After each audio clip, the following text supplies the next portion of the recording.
This is On the Sidelines with Box 13.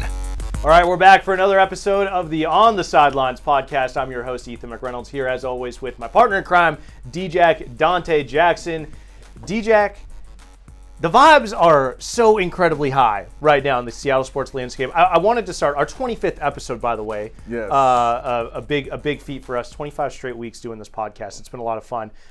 With a theme that I'm seeing sort of throughout the Seattle sports landscape right now: confidence.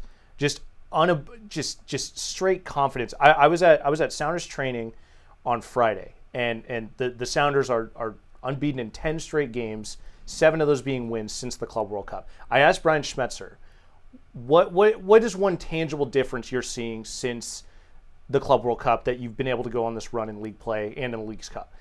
And he talked about, I was expecting him to say, we're doing this tactically, or people are, players are just, the chemistry's just bad. No, he was like on the field in the Club World Cup, when you see that you can hang with Atletico Madrid, you can hang with a PSG, that gives your players confidence. And you see that in the final third. They're not afraid to shoot at the wrong time or pass at the wrong time. You're seeing extra passes, extra movement.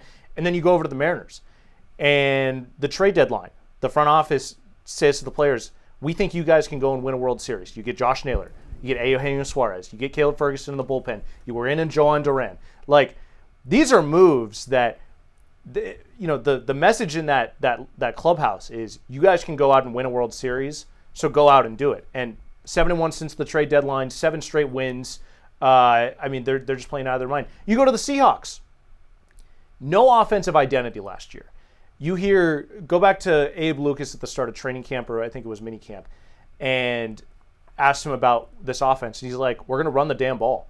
I've never heard a Seahawks player talk about running the ball that confidently in my entire life. We're gonna hear from Bryan Walters later on in the show, getting a recap of the first preseason game. He also talks about confidence. But throughout the entire Seattle sports landscape right now, it's just exuding confidence. I don't know if I've seen it quite like this before. I haven't. This is a great time in Seattle sports. If you love these teams, the Sounders, the Mariners, even the Seahawks, the Storm, they're down right now, but we don't got to talk about that right now. We'll get to them later in the show. All right. But this is a great time. This is what we wanted. This is what we've been screaming for years, is for our teams to get in gear and compete for a championship. I always talk about it. You'll always hear me talk about it, for sure. But this is a great time. What more can you say? It's fun. I mentioned one quick question though. Please do. Who's the hottest right now? Who's the hottest? Between the Mariners and the Sounders, who's the hottest right now? That's a great question. It's hard to argue with 7 straight wins, but man, 10 straight unbeaten. The Sounders are averaging 2.9 goals per game in those 10 games. They beat Cruz Azul, the winners of the CONCACAF Champions Cup, 7-0. The largest defeat for a Liga MX team against an MLS team of all time. Yes.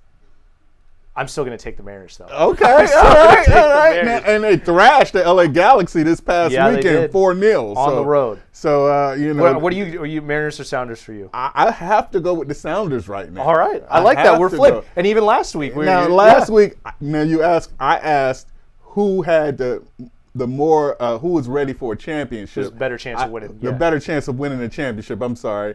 And I picked the Mariners for that. And I still feel confident in that. But as far as who is the hottest right now, I have to go with our Sounders. Definitely. Yeah. It's fun. Yes. The attacking soccer that we're seeing from the Sounders is just absolutely incredible. That's it right there. It's incredible. And from the Mariners.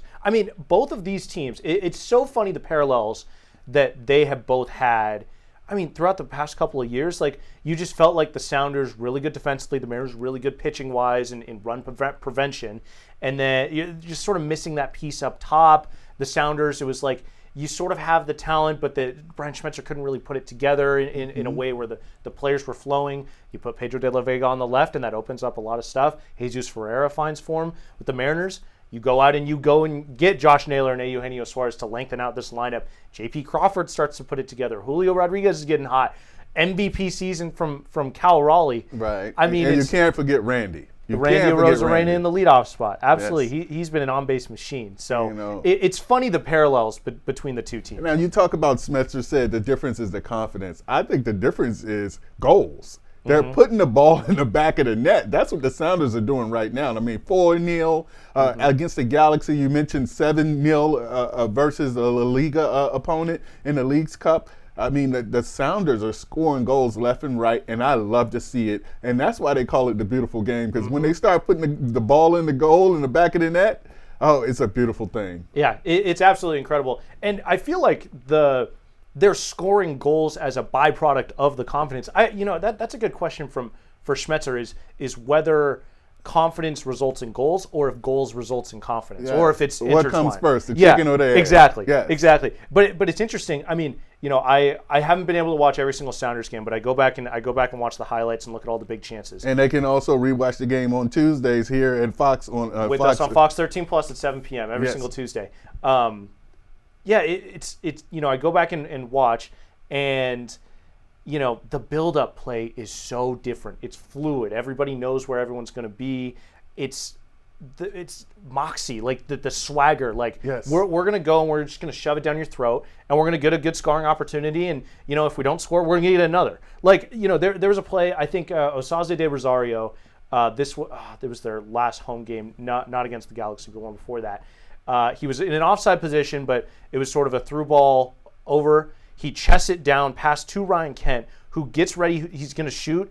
Extra pass, cuts it back to his left to Albert Rusnak, who slots it into the bottom right corner first time. Like, it was an offside goal and it didn't count. But that's just a prime example to me of Osaze being able to lay that ball with his chest. That's not an easy thing to do. Not trying to go for goal there with his head and actually seeing the extra pass. And then Ryan Kent also seeing the extra pass and doing it with such confidence as well. I just thought the Sounders are playing on a different level right now. Yes, and something I also love to see is these homegrown players. Yes. These young players just showing up. I mean, it just goes to show how deep this Sounders team is. It's a great problem to have because Schmetzer, he can change the lineup every game, and he probably has, but they continue to produce. And we talk about goals scored, and I just love to see that. But let's talk about this young keeper, Andrew Thomas, who stepped in for an injured Stephen Fry, and this team hasn't missed a beat. Andrew Thomas, let's show him some love because he's made some big saves, and it looks like the Sounders have found their keeper of the future. Yeah, I think they've always had a lot of confidence in Andrew Thomas. I mean, you go back to last year, and Brian Schmetzer gave him the U.S. Open Cup. Like, Andrew, this is your competition. This is your time to get some reps in with the first team. Took him to the semifinal, and he's very confident. So the Sounders have always been confident in their keepers behind Stephen Fry. I think with a Stephen Fry, it's a good luxury to have. Stephen Fry, that's your captain. Yes. Like in soccer, it's such a powerful title to have, especially with a team with such strong leadership, as strong of leadership as the Sounders have, with veterans like Jordan Morris and Christian Roldan, and Yamar's been there for a while. Like these strong leaders, and Stephen Fry is the guy out of all of them that they look up to. So having him in goal until he decides to retire, maybe that's at the end of this year. That injury was a scary one, that concussion. Yes. So I'm not surprised the Sounders are sort of taking their time, easing him back. Brian Schmetzer said Steph is back in contention for selection, which means he chose Andrew Thomas to start against the Galaxy over Stephen Fry. So it's you're right. It's gonna be interesting to see who Schmetzer goes with the rest of the season. But I think either decision that he makes, speaks to the depth of this team. Yes. He could go either direction, and you're really not losing much either way. Which begs the question, do you ride that hot hand? Because Thomas has been great in goal. Or do you bring back the captain and Stephen Fry? I'd like to see Fry get back in net and see where we can go from there. But the sky is no limit for the Sounders. I expect them to win a championship, of course. You never said that before. No.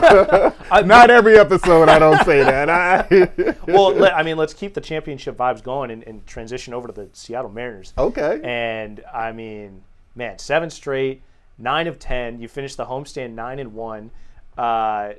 2 straight sweeps. DJ, you've been wanting your sweeps, right? Yes. You got 2 of them what? right there. What was the theme that we gave the Mariners at the beginning of the season? Don't get complacent, get greedy. And that seems like what they're doing right now. You win 2, go ahead and seal a deal and get that whole suite. Pull the brooms out. I love it. Now, all these other teams like a Houston and even the Rangers, they go on these runs, 15 games straight, 10 games straight. It's time for the Mariners to hit their stride and go ahead and get this 15-game streak so we can create some separation between the Mariners and the Houston Astros, the Mariners and the Texas Rangers. I expect them to win this division and go into the playoffs as one of the favorites. They are now actually the betting favorites to win the the American League and be that representative in the World Series. Can you believe it? The Mariners are the betting favorites. Yeah, we sit here on August 12th with the Mariners as the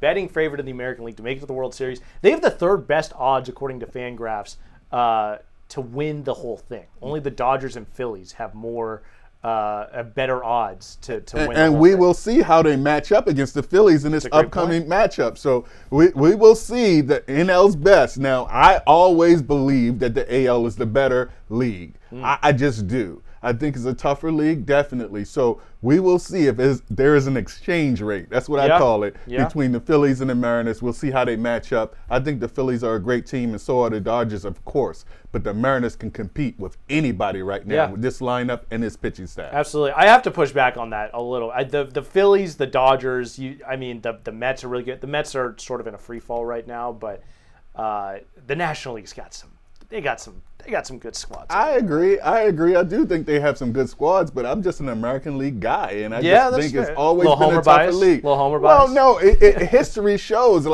Let's talk about some of the transactions from the National League to the American League as far as the Mariners and players. They always come over to the Mariners, and they don't produce the same way. And I just think that's a testament to the American League being tougher. It's a history of National League players coming over to the American League and not playing as well.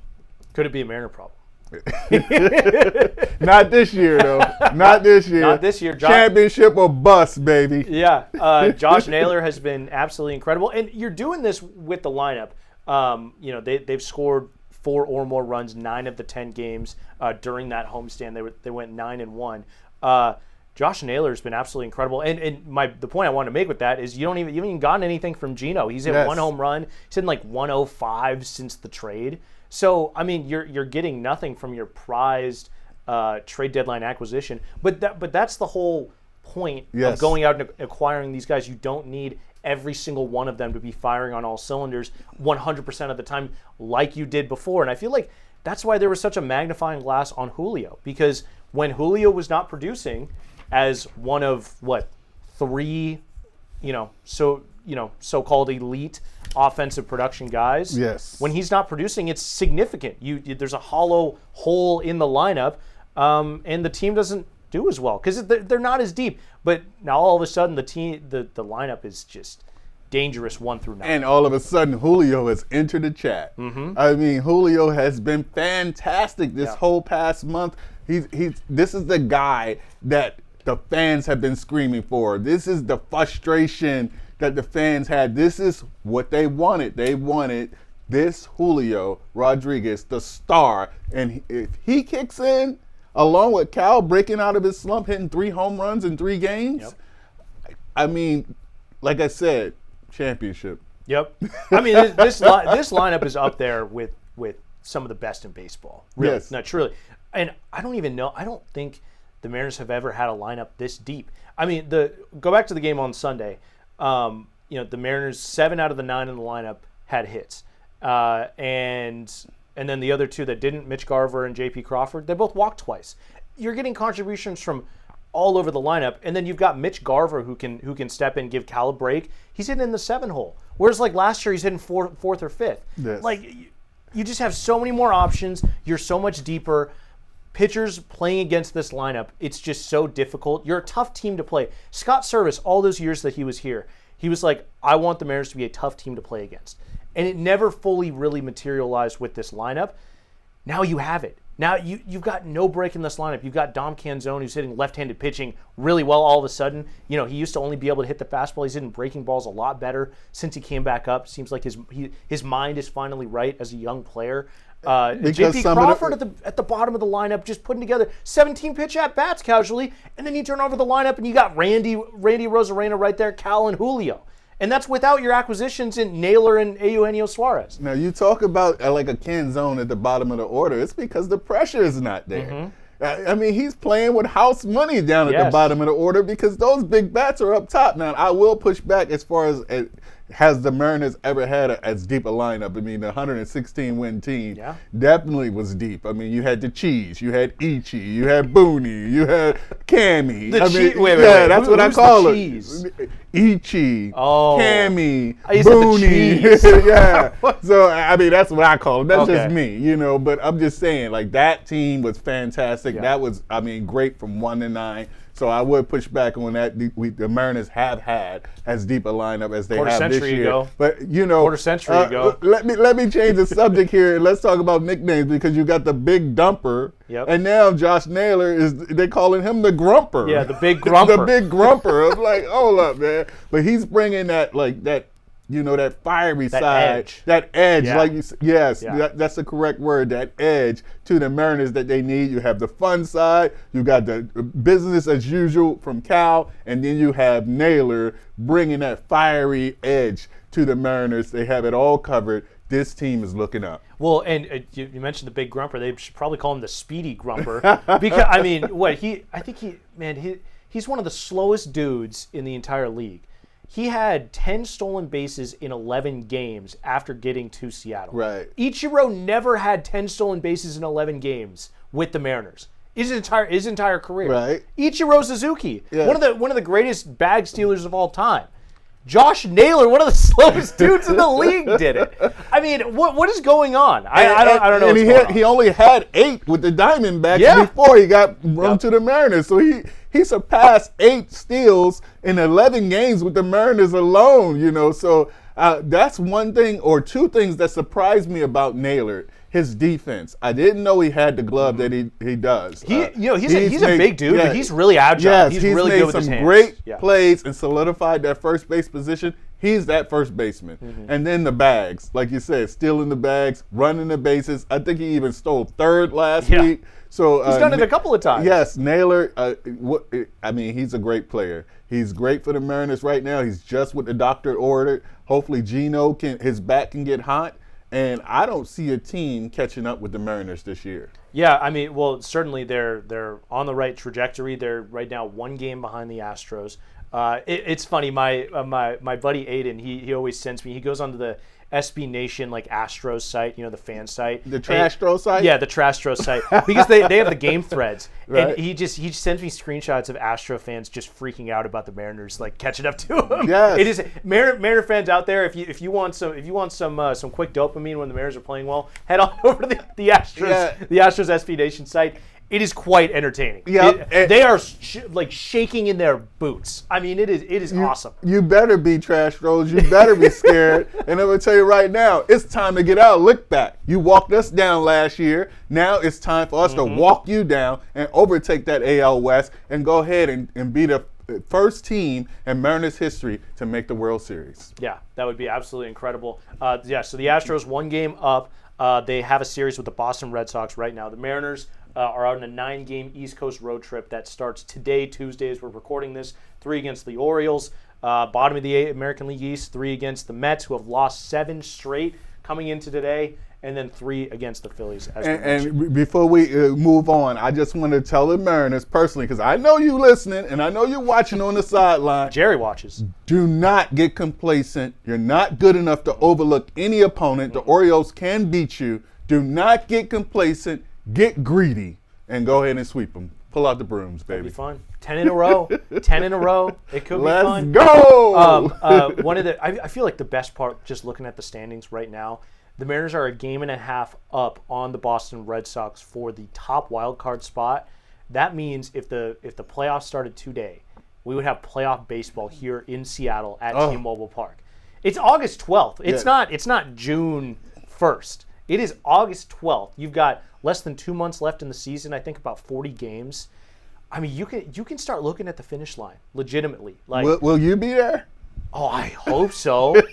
Bavisha, our boss. I mean, get me out there, man. Get this man out there. Oh man, I need a sideline pass for that one. Absolutely. Oh my goodness. Yeah. I mean, I can see T-Mobile rocking. It's no better fans. It's been rocking. It's no better fans in the world. It's been a preview for playoff baseball in the city. We saw it in 2022. Not enough. Just the one game. Well, 2 games, two sets of 9 innings for that one in 2022. But yeah, you just want more of that. You know what? This feeling reminds me of 2013 when the Seahawks won the championship. Yeah. You can feel it in the air. It was palpable. You can see and feel. I mean, we knew that the Seahawks were going all the way. It was a feeling. It was in the air. And I feel the same way, that excitement, that anticipation. I feel the same exact way about the Mariners this year. Hopefully they can seal a deal. Let's go. Well, you mentioned the Seahawks. Let's transition over there because we actually have some football to talk about, which is pretty fun. Do you have an overreaction from preseason game 1? I feel like any reaction to the first preseason game specifically is overreaction, but do you have an overreaction from the Seahawks tie with the Raiders? Overreaction, I would say, is probably the running back position, George Halani. Yeah. I think he sealed the deal for the number 3 running back. And it's over. It's done. And if Kenneth Walker doesn't come back healthy and he misses time like he has in every season of his career, look for George Alani to overtake that number 2 running back position with Zach Charbonnet being the starter. So, I mean, George Alani looked great in this game. The system is made for a runner like him who's run hard, hit the hole, and can take it all the way to the house. I love George Alani. That's my overreaction.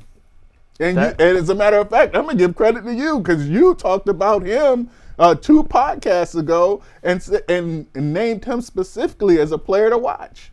I mean, I didn't say he would overtake K9. That's a Dante's Inferno Hey, type. Listen, I didn't say. I said if K9 cannot stay healthy, and guess what? That's not a big if. Oh, if history, repeats itself, I mean, K9 will spend some time in the tub, and we all know you can't help the club in the tub. Can't do it. All right. Well, we had a full Seahawks conversation with former Seahawk and Super Bowl champ Bryan Walters. Really happy for his first appearance on the show. Here's that interview for you.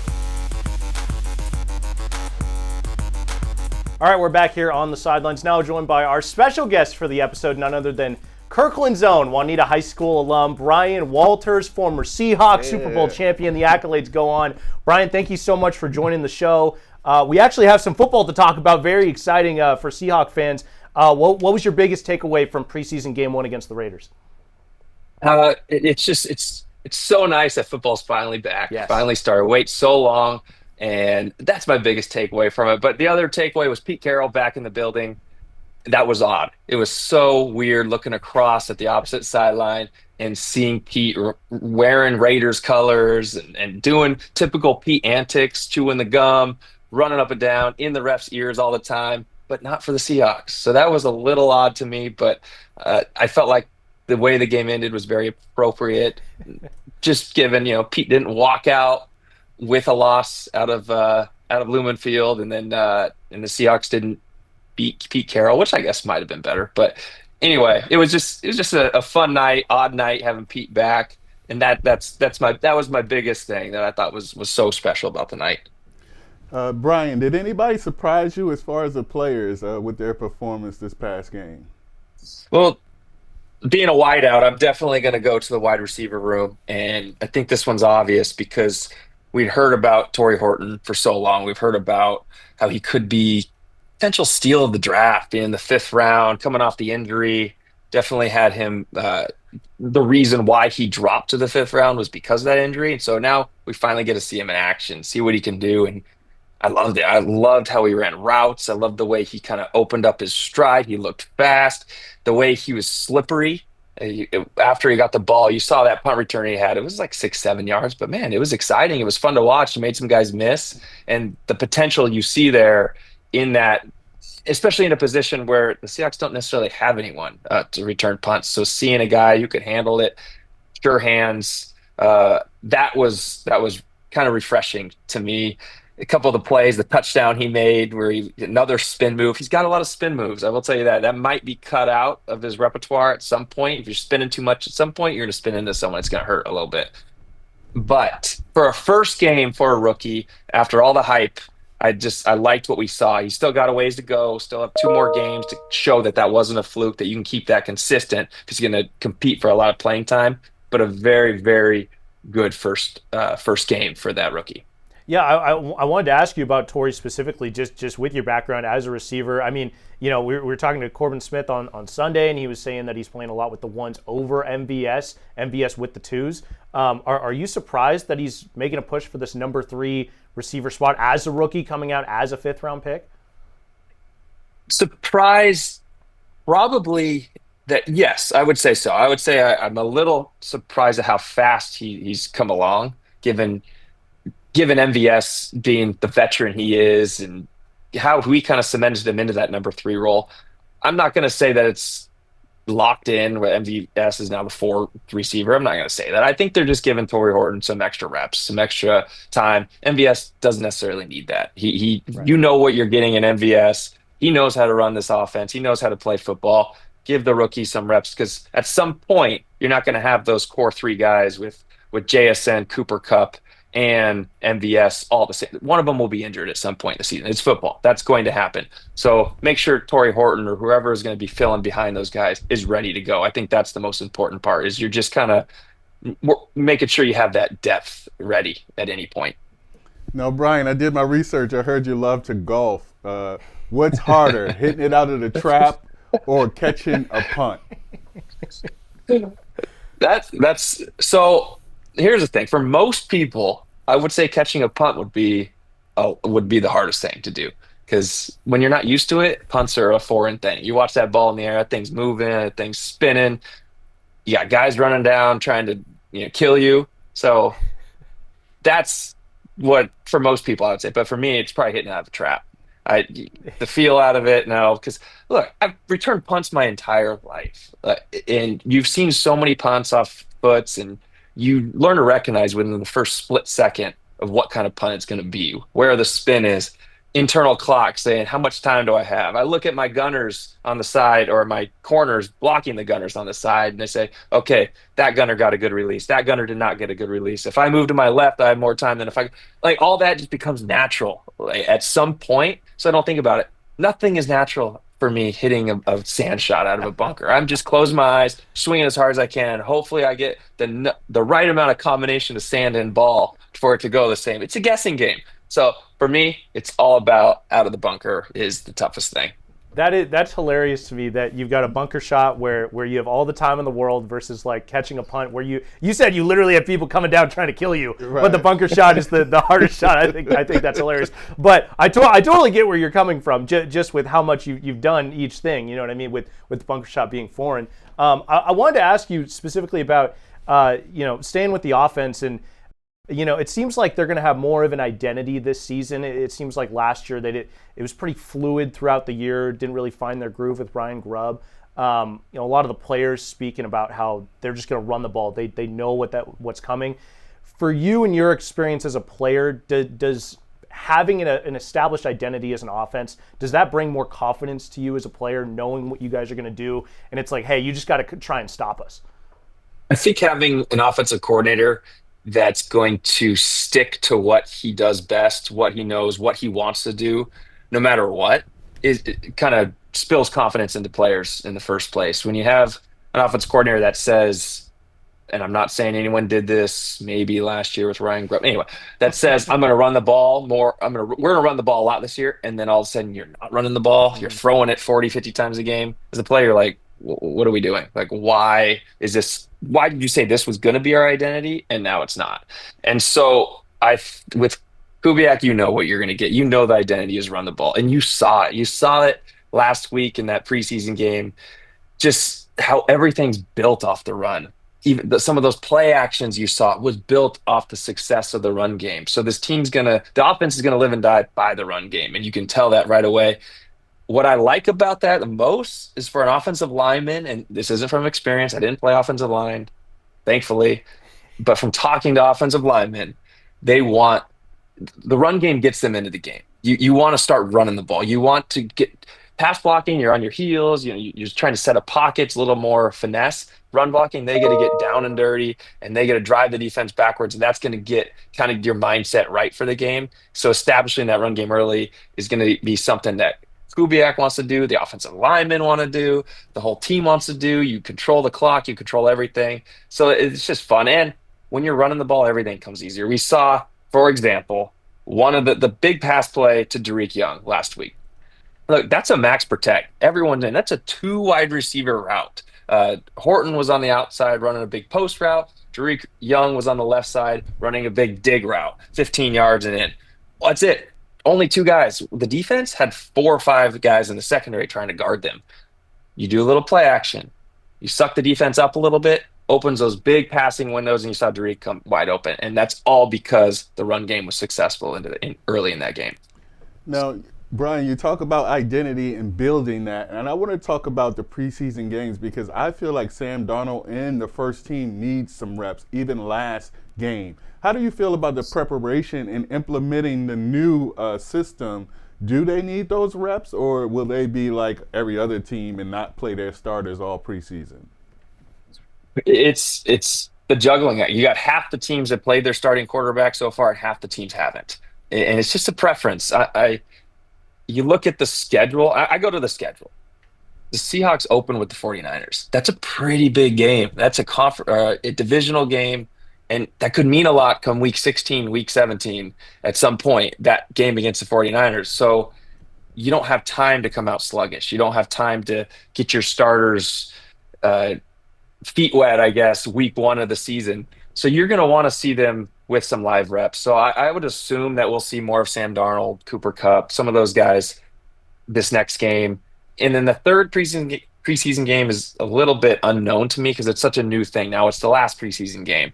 But then you also have a week off after that. So guys can kind of get ready. Whereas before you were right into the season with the fourth preseason game where no one ever played. The starters never played that game. It was kind of the last evaluation of all the young guys and all that. Starters never played, but it's just so different now. So I would assume that Coach McDonald is just going to gradually build the starters into it. I bet you this next week we get a few drives from the starters.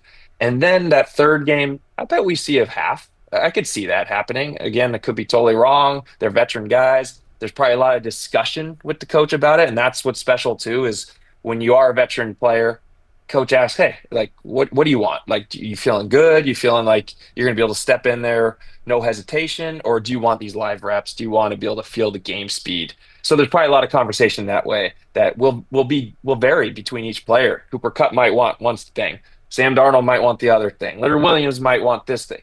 And so it's just kind of when you have veterans like that in your locker room, you get to maneuver it a little bit. You know, you mentioned the starters not playing. I mean, because of that, we got to see some of the younger players, the rookies, including a quarterback, Jalen Milroe. The Seahawks fans had a lot of excitement finally watching a quarterback in preseason play. What'd you make of the rookie third-rounder's performance against the Raiders? It's kind of how I thought it would be. He showed that he's pretty much the most athletic guy on the field. Mm-hmm. He can do a lot with his legs. Fantastic runner. He's got a great arm. He can make all the throws, but it's about when are you going to make these throws? What reads are you putting into this? Making the right decisions.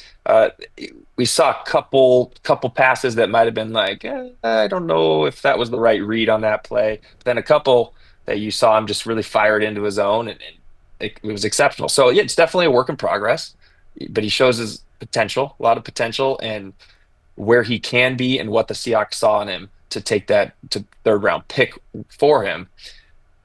I think he's probably still maybe 2 seasons away, this one, maybe next year, and then I think he'll get his real shot to go.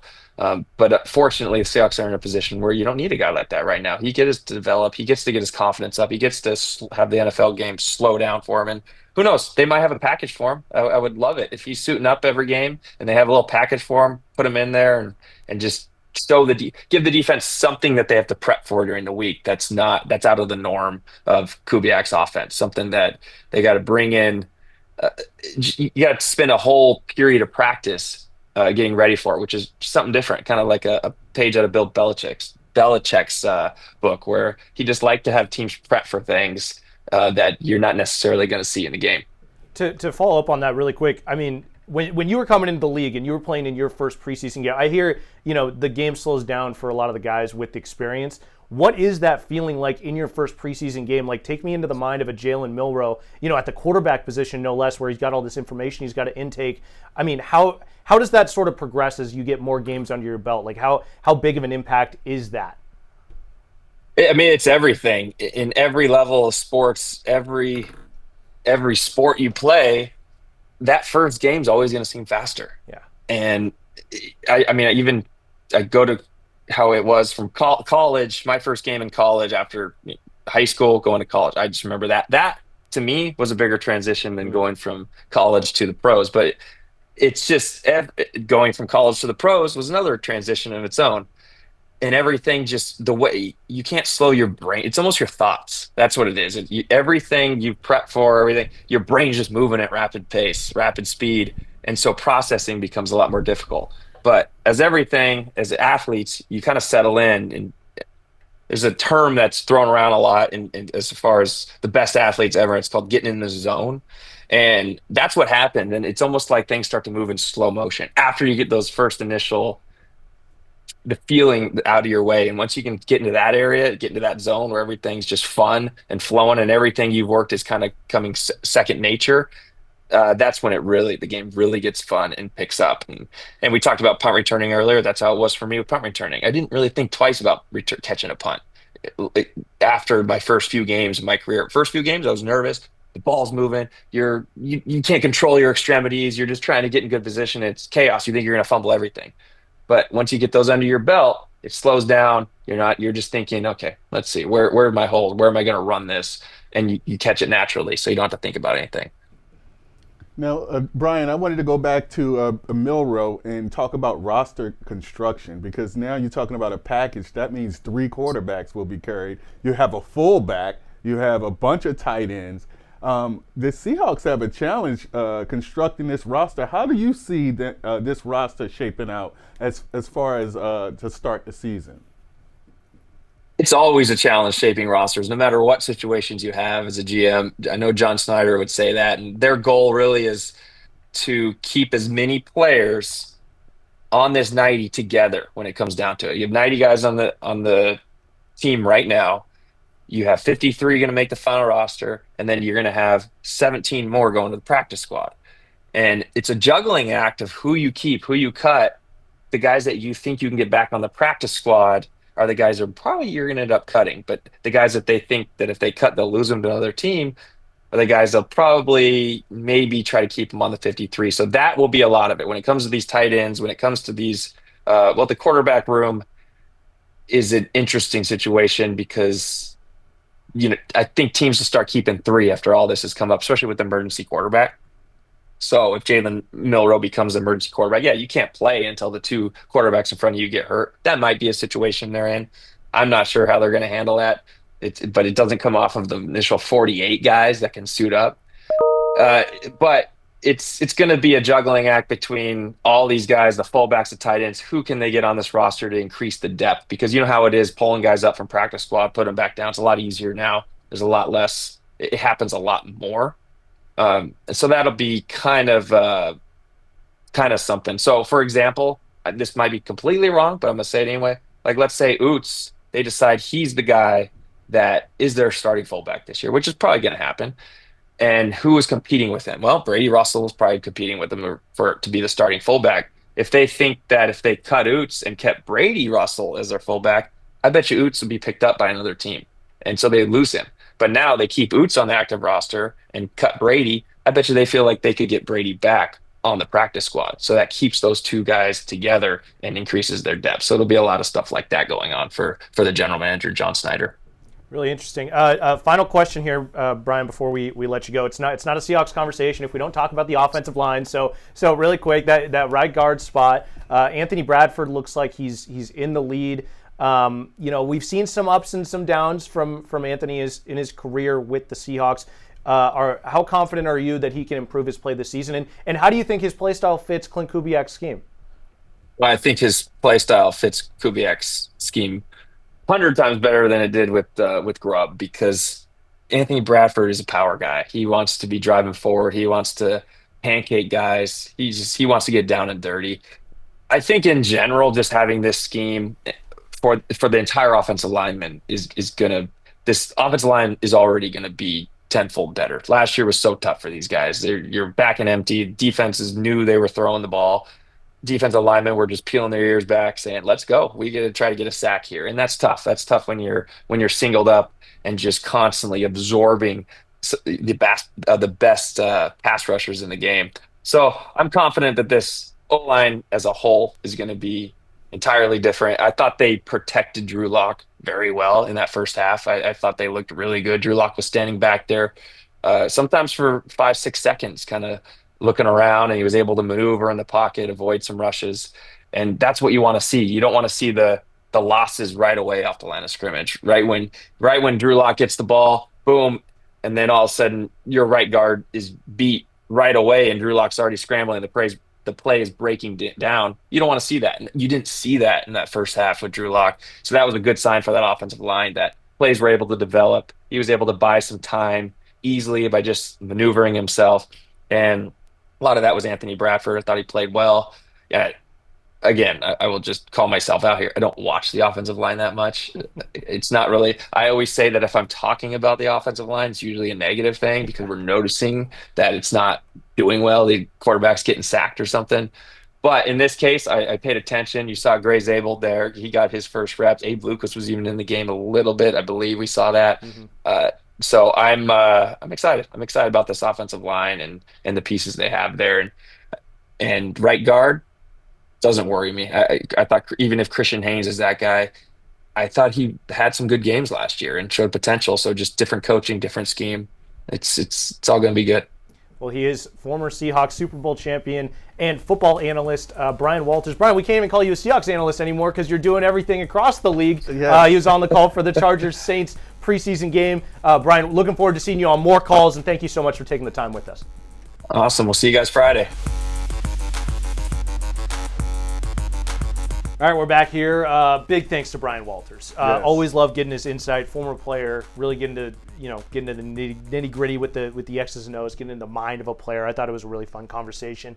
Let's stick with the Seahawks. We got DJ. You got a special edition of Top 5 Dead or Alive with the Seahawks. I got Top 5 Dead or Alive Seahawks Summer Legends. Now, these are people that showed out in training camp. Maybe not so much in the season, but we're going to go top 5. We're going to start at 5. We're going to start with this year's rookie, the in vogue pick for camp breakout, and that's Tory Horton, wide receiver out of the 5th round. Now, they say he dropped to the 5th round because he wasn't healthy. Tory is finally healthy, and you can see the talent is jumping off the page right now. He scored his first touchdown in the preseason last game against the Raiders. Mm-hmm. Tory Horton returning punts, the best 8-yard punt return you ever saw.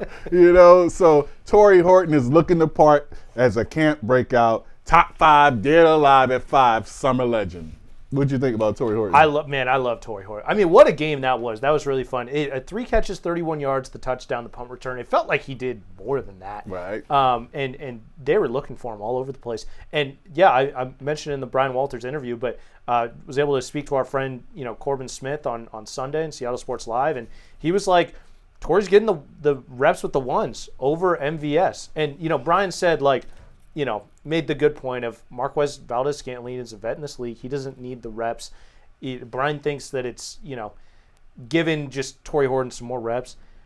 I don't think they'd be running him with the ones if he wasn't actually had a legitimate shot to win that third spot over MVS. And it speaks a lot to him for earning that trust to get those reps with the ones, because you just don't get put in with the ones in this league. It doesn't happen unless you're talented. Let's go to number 4, Troymaine Pope. All right, running back. He was a summer legend for sure. I mean, multiple summers, I would say now. Local media called him Training Camp Pope. All right, he was undrafted out of Jacksonville State. He was a fan favorite, and he was a relentless runner. I mean, he ran with power. He was shifty. Troymaine Pope, everybody wanted him on the Seahawks team. I think he was put on the practice squad. He might have been active 1 week, but he never could stick. Troymaine Pope is a summer legend, number 4. Yeah, there's something about watching preseason and watching the number 3, number 4 running backs just go crazy. The running back position is so deep in the league. There's so much talent.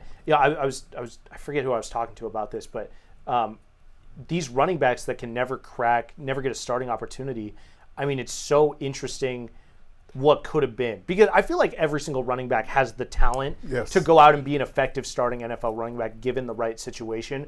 Some of them never get their shot, but we get to see them in preseason, and it's a lot of fun. And we're going to stick with the running back position with number 3, Thomas Rawls. In 2015, I called him Bowling Ball Rawls because he just used to bowl over people. I mean, he ran angry in the preseason. I love that nickname. He carried that over to the season. He ran hard that whole rookie season, had a big rookie season, but injuries derailed his career in 2016, and he couldn't latch back on with the Hawks. But Thomas Bowling Ball Rawls was a summer legend with the Seahawks. I mean, that's an example of a practice squad rookie, late rounder that got his opportunity. Yes. And then he was able to run with it. Yes, Love he Thomas did. Rawls. Literally. Now, number 2, Kason Williams, the wide receiver. He was a former Husky legend. I mean, he was a beast. He was awesome. And multiple training camps. I mean, he led the Seahawks in preseason catches and yards, and just could never catch on with the Seahawks. He even had veterans speaking out for him, like Richard Sherman, saying, "Hey, why is this guy not on the team?" Kason Williams is definitely a summer legend for the Seahawks. Yeah, I mean, you loved him with the Dogs, and then coming over with the Seahawks, hometown guys, sort of following that Jermaine Kearse route a little bit. Yes. Going with the Dogs, and then coming on with the Seahawks. But. And number 1, top 5, dead or alive, Seahawks summer legend, we're going to go with Tariq Woolen. Now, he was Tariq back when he was a rookie, all right? And I think he should actually go back because he played better as Tariq than he did with Reek, all right? But I digress, all right? Now, he was selected in the 5th round. Woolen immediately turned heads in the camps, earning a starting job, and he finished with 6 interceptions and 3rd in Defensive Rookie of the Year voting. I think he was also a Pro Bowler that year. Tariq Woolen had a great year. He carried that preseason, that training camp onto the regular season and became a great player for the Seahawks. He is the number 1, top 5, dead or alive, Seahawks summer legend. What you think? Wow. I love that. The one name that I can think of to add on to your list, summer legends, Russell Wilson. Okay. Russell Wilson, he came in as a 3rd-round pick and wins that job over Matt Flynn. Absolutely electric in the preseason. That would be the only one that I would add, just because of that preseason. No, you're right. I overlooked Russell because he was our starting quarterback. That's fun. I love the list though. You got a lot of really fun players. John Osura was honorable mention also. Yeah, there you go. I love that. Yes. I love that. All right, that's our top 5 dead or alive for today. We're gonna get to some more football and what's trending, but really quick. We mentioned at the top of the show the Seattle Storm. It has gotten stormy around Climate Pledge Arena. I mean, the Storm could not be more down than they are right now. Think about. Let's see. We had Charles Hammaker on. Was it right after the All-Star break? The Storm. I mean, the vibes were incredible. Yes. Up there with the Sounders and the Mariners right now of where they were. I mean, they were within 2 games of the number 2 seed. Place, yes. They were in 4th place. And, I mean, things were just looking up. They had 3 All-Stars. I mean, now they've lost 5 straight. They're sitting at 500. They're in the 8th seed. They're a half game away from being on the outside looking in and missing the playoffs. A team with Neko Ogwumike, with Skylar Diggins, with Gabby Williams. Now you got Brittany Sykes. You've lost both games with her on the team. What's going on? I was going to ask you because you've been calling it all season. You didn't. I mean, I will say you didn't believe in this team. Yeah. And you said as a championship contender. Right. Now you said if they keep running them like they were running them, that they would run out of gas. Now, is that what's happening with the Sound? I mean, I'm sorry, the Storm right now. Are they running out of gas? Did they push these veterans too much? But I have no idea what's going on with the Storm. This team was a great team on paper put together. They were playing great at the first half of the season, and now they're in a free fall from 4th place to 8th. Threatening not even to make the playoffs. Yeah. I don't know what to say. I'm at a loss for words. It's pretty bad. And to try to answer your question, to speculate what I think is going on. I mean, all these games have been really close, and they just haven't been able to finish them off. Yeah, I think they're running out of gas. I think you said it right there. You had NECA, Skylar, and Gabby all playing, minutes on a daily basis that just are not sustainable. You're not getting enough from Ezzy on the offensive side of the ball. Dominique Malonga has really come on. 2 straight games, 20 points, 10 rebounds. She post All-Star break, they put up a graphic the other night. I think she's averaging 11 and 7 since the All-Star break, which in our preseason episode for the Storm with numbers. Charles, you said 12 and 8, I think, is what you wanted. Yes. Since the All-Star break, she's been doing that because she's been getting opportunities. But it's because Noelle Quinn has to give her opportunities because this team just has zero depth. I mean, there's a reason they traded for Brittany Sykes, and it's to take some of the pressure off of the vets. I mean, NECA and Skylar are both 34 years old. They're not getting any younger. Gabby Williams looks like she's worn down a little bit. Her game is predicated a lot on being a max effort player, especially on the defensive side of the ball. I mean, you see what she does defensively. That takes a toll on you body-wise. Yes. Brittany Sykes can take a little bit of that toll off. She's brought a lot of energy. But not having Jordan Horston and not just having one player being a little bit deeper on this team. We talk about the Mariners. Look at the lineup without the depth that they had, and it's tough. You're relying too much on the top end of your lineup. And, when your star players don't produce and you don't have that floor, that safety net to protect them, this is what happens. Yes. And I also might add, it might be a chemistry thing also. You let go of veteran and Alicia Clark. You let go of grinder and Zaya Cook. Now, she wasn't a big minutes type player, but teams respect those type of players that grinded their way onto the lineup. That's part of the makeup of a team. So sometimes, when you add a player like Sykes, who's an all-star, a great defensive player, yes, on paper, it's a great move. I like the move, actually. But when you think about it, the locker room also needs to be taken care of. And Alicia Clark was a veteran who won championships here with the Storm, and she also won with the Aces. So she has that experience, that veteran experience, and sometimes you need that more than you need a productive player. Yeah, the Brittany Sykes deal is really interesting. They had 3 first-round picks next year, and so giving one away isn't, you're giving up a first-round pick is significant, but because they had 3, I don't think it's as significant. Right. That trade's interesting. Yes. I just don't know. It felt like a desperation move because I feel like you have the star talent. Brittany Sykes, coming in was shooting 37% from the field, averaging 15 points a game. That's sort of what Jewel Lloyd was giving you last year, sort of an inefficient, shot, a volume shooter, right? You bring that into the fold, which we've been talking about all season, how they were better off without Jewel Lloyd and that presence in the lineup. Yes. And they're not losing games because of Brittany Sykes, but I think Brittany had 5 turnovers on the loss Sunday against the Sparks. And that's significant. Yes. I feel like they were better off adding, lengthening the lineup instead. I think Alicia Clark asked out is what you were saying, which makes sense. You weren't really getting much from her. You need those depth pieces on the bench. I think losing Jordan Horston was the most significant part of this season. I think that's the difference for me in my mind when I've talked about this team is not, in my mind, not being a championship contender.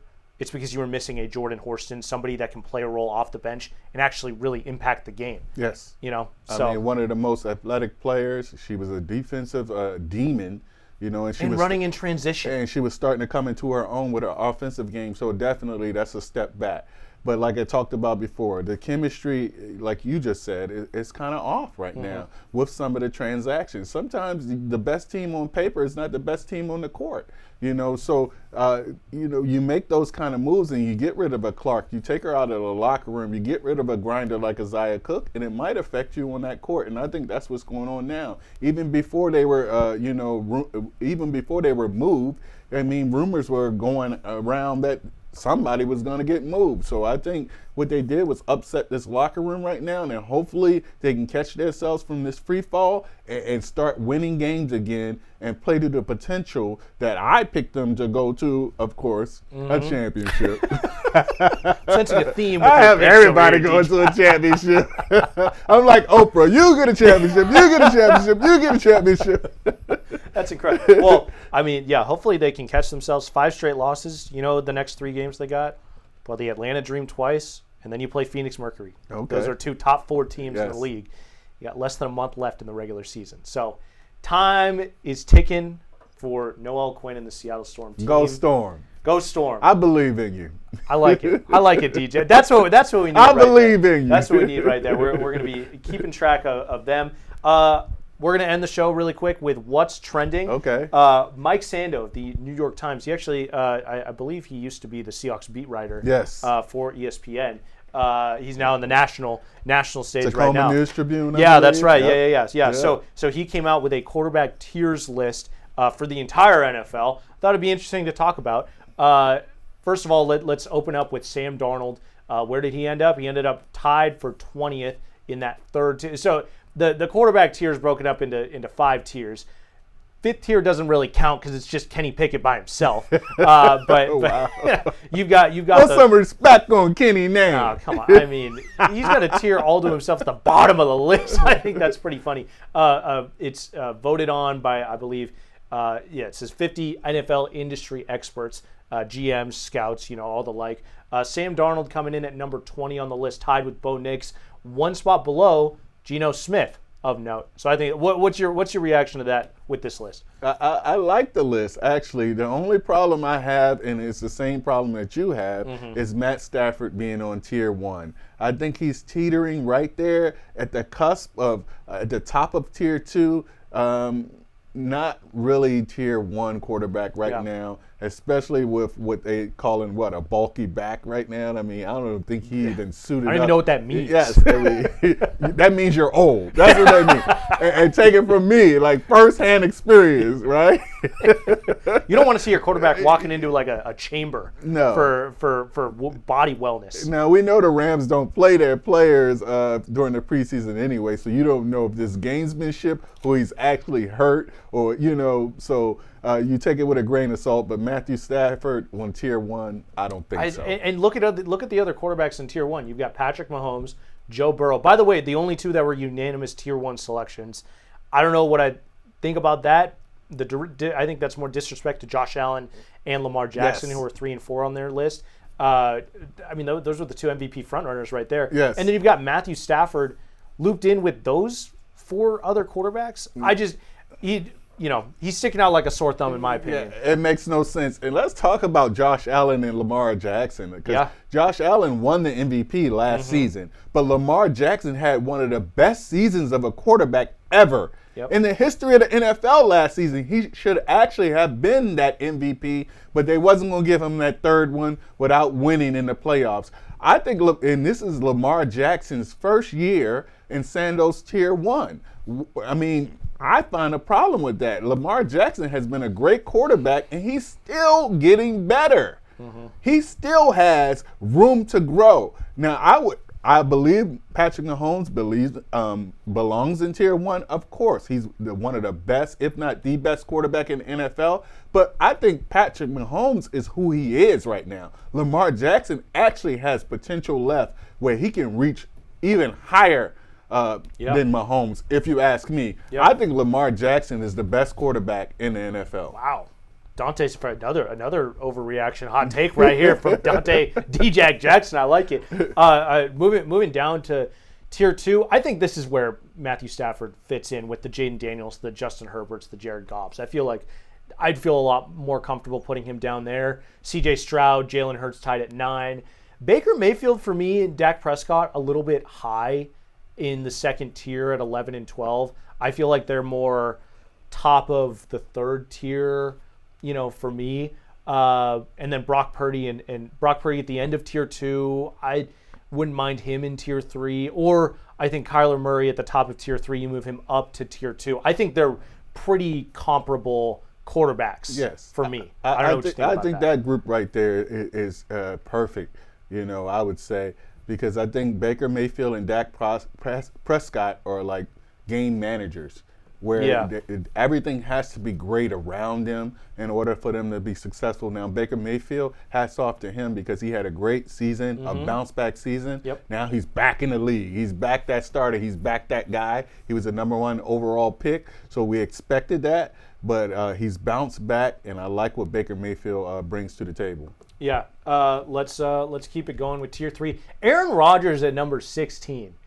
I'm just seeing. I don't know. No. I'd rather have Tua over Aaron Rodgers right now. I'd rather have Geno Smith over him. I'd rather have Sam Darnold personally.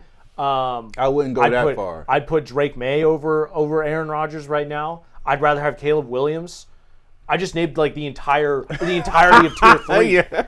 I mean, like I don't know. And then I think he belongs at the bottom of this tier, definitely. I mean, what has Aaron Rodgers done in the last 3 seasons? Nothing, So Geno Smith, put some respect on his name. I know he's not a Seahawk, but I believed in Geno. I love the way Geno played quarterback for the Seattle Seahawks. So I believe he should be higher. Yeah. I think it's interesting. Kirk Cousins above Michael Penix on this list. Michael Penix in Tier 4. Unproven. I feel like, but Penix I feel like played better than Kirk Cousins did down the stretch. And then you got Russell Wilson at the top of Tier 4 with the Giants. I feel like Russ and Aaron Rodgers are very similar guys. Yet Russ is ranked at number 26 and Aaron Rodgers is up at 16. No, I wouldn't. I think Russ is probably a little bit better than Rodgers at this point in their career. Go. Aaron Rodgers, Tier 4. You heard it here first. Yes, he showed up for the Pittsburgh Steelers, at least in the front half when he came back. I mean, he tailed off at the end. But Aaron Rodgers has done nothing with the Jets. I don't understand why is he so high and why they still believe in this guy. I think he's washed. Yeah, I really don't know what the Steelers are thinking with getting Aaron Rodgers. I mean, they've finished 9-8 for the past 20 years. You're just going to finish 9-8 again. Get ready. I think it's interesting. Geno Smith only one spot ahead of Sam Darnold. You're paying Sam Darnold less money, 7 years younger. I do think Geno Smith is the better quarterback, but I think that margin right there, that's probably where I would have him. That makes me feel really good about the Seahawks' decision to go from Geno to Sam Darnold, personally. No, you know what? Let me say this, and this is a message to the Seahawks. I don't like the Ryan Grubb conversation. I don't like them dumping all of the trash, everything they did wrong last season on Ryan Grubb. Mike McDonald, I love you, but you got to take accountability because you're with a head coach. So everything got dumped on the Grubb. Everything that happened bad last year got dumped on Grubb and the offensive line. Well, guess who was the linchpin in between that? Geno Smith. So we're going to get rid of Geno, a good quarterback, because he didn't have an offensive line. He had a bad offensive coordinator. Why he don't get those excuses? The same excuses that the Seahawks organization has been using all preseason and all this season. I don't like it. Take accountability, Seahawks, please. I feel like there's some things that go into that. The Geno Smith situation, they didn't want to get rid of him. They offered him a contract extension, actually, and he didn't write back. I mean, literally, what are you supposed to do? So when John Schneider realized that Geno Smith didn't want to be back, he had to pivot. So he got younger at the position and got a quarterback that probably is comparable to him and still has ceiling to be better. So I think the Geno Smith conversation, the Ryan Grubb conversation, completely different. Now, yes, they are dumping a lot onto Ryan Grubb. So, and you talking about a coordinator who was one game out of the playoffs. Now, he win one more game, he's in the playoff. Is he still here? He's still here if the Seahawks make that playoff. So I guess he wasn't that bad. I don't know. So I don't like them dumping on Ryan Grubb like that because everybody was screaming from the Space Needle to get Ryan Grubb before the season started. And now we got all these excuses talking about, it was late in the season. He wasn't our pick. We had to get him. It was too late. And now he loved to pass the ball. He didn't want to run. Mike McDonald, you're the head coach. Take accountability. I think the reason it seems like to me they got Mike McDonald, let go of Ryan Grubb because there was a philosophical difference in how they wanted to run things. Mike McDonald delivering the message of, you need to run the ball more. And Ryan Grubb being like, okay, we're going to run the ball more, and then not running the ball. Like, last time I checked, Mike Macdonald was on the headsets also. That's the last time I checked. He's not calling the plays. Okay, now you have veto power over anything because you are the head guy. And he did. He fired him. That's his veto power. That's his veto power. During the season. Now, I get it. And I love Mike Macdonald. Don't get me wrong. I think he's the coach of the future. He's the coach right now. I love the way he's teaching his players. I love the way he's running the team. But Mike Macdonald, here's some advice from DJ. This is your whole squad, not just the defense. You have to run this offense also. Now, when Ryan Grubb tried to pass it 4 times, you need to get on that headset and say, no, we want to run it up the middle in this play. I don't care what you call. That what needed to happen last year, that's what didn't happen. You cannot just go blindly into the defense and let the offense do what they want. Yeah, it's interesting. This Kubiak hire, there's been a lot of positivity around it and what he's bringing with running the ball. They still need to execute. It starts up front. So, I'm not ready to call the hire a success yet. I want to see it in the regular season. It's interesting, firing a coordinator after one season in your first season in the NFL, that's a significant decision. Yes. So he won 10 games. It needs to work out. He won 10 games. The only team to win 10 games and not make the playoffs in the 17-game season. So it was a first. He was a half game, actually, out of the playoffs. Ryan Grubb was, as a coordinator, running the offense. So let's not dump on the guy and make it look like he was the worst offensive coordinator in the NFL, because you're changing the narrative and it looks like you're not taking accountability, and I don't like it. One other aspect that I thought was interesting about the Grubb situation, he talked about later in the year about how what he was learning being in the NFL, and it was that he can't attack, in college he would attack specific players as weaknesses because the play everybody ain't as good. Exactly. Yeah. But the NFL, he was doing that and he wasn't getting away with it. In the NFL, you have to attack schemes because everybody is just that good. So I just don't think he was ready to be an NFL coordinator, personally. So that can be true. Two things can be true. He wasn't ready, maybe, in his first year. Maybe you give him more time. All I'm saying is, my point is that now we want to act like every mistake the offense made last year, including a terrible offensive line, was Ryan Grubb's problem. All Seahawks problems got dumped into Ryan Grubb's bucket. No. Ryan Grubb was offensive coordinator. He was not the head coach. Mike Macdonald was. I love him. Hey, you're our coach for sure, but you got your mulligan, Mike Macdonald. Take accountability. What do you after one preseason game? What do you think about Clint Kubiak's scheme that he's putting in? I like it. I'm with the running. It fits the scheme that Mike Macdonald as a head coach wants to do on defense. Play tough defense and run the ball. I think they're turning back the clock to where when you zig, we zag. They throwing the ball all over the yard right now in the NFL. It's time to turn the clock back and go ahead and run the ball and be a tough team. I like the scheme. I like what he's talked about doing. Now they got to go out and execute. How about having a fullback too? Robbie Oots was fun during that preseason game. You know what? Even if we just get the chance to say, ooh, once he gets the ball, I'm happy with that. Put that guy on the squad simply for that. Turn it up, 12s. Let's go. All right. Well, that's going to do it for this episode of the On the Sidelines podcast. Episode 25. It's our quarter century episode. Thank you so much for tuning in. Tell your mom about us. Tell your siblings. Tell your friends. Follow on Instagram. Follow us on Instagram at the On the Sidelines podcast. We're going to keep rolling. We're going to keep chopping wood, as you said, D-Jag. Every single week talking all things Seattle sports right here. Tell your friends about us. We really appreciate it. And interact with us on the Sidelines podcast on Instagram. Also, we're on YouTube. We're on the Fox Local app. Wherever you get your podcast, we're there with you. So for D-Jag, Dante Jackson, I'm Ethan McReynolds. We'll see you next time on the Sidelines. Let's go! On the Sidelines is available wherever you get your podcast.